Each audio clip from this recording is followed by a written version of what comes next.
पुन्हा एकदा माणुसकीला काळिंबा फासणारी घटना सांताक्रूज पूर्व येथील जाकू क्लब परिसरात घडली.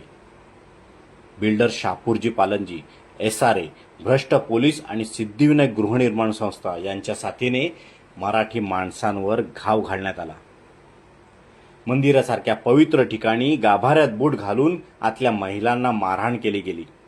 त्यांना केसाला धरून ओढलं गेलं.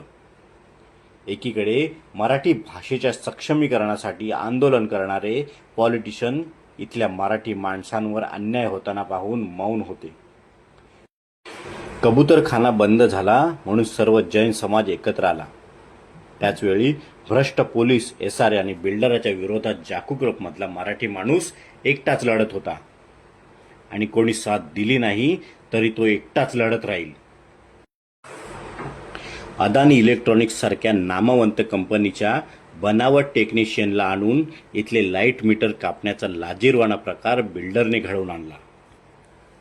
एकीकडे आपण कोल्हापूरची माधुरी हत्ती, मुंबईतले कबूतरखाने, रस्त्यावर फिरणारे कुत्रे यांच्या संरक्षणासाठी आवाज उठवतोय, पण संपूर्ण मुंबईत चाळीत राहणाऱ्या मराठी गरीब माणसाची SRA बिल्डरकडून होणारी फसवणूक या विरोधात कोणी बोलायला तयार नाही.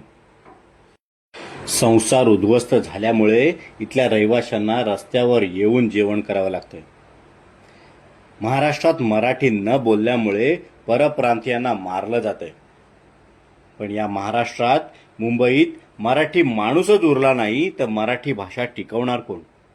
याची जाणीव आपल्या मराठी नेत्यांना लवकर हो आणि मराठी माणसाला न्याय मिळो हीच देवाचरणी प्रार्थना. श्री स्वामी समर्थ.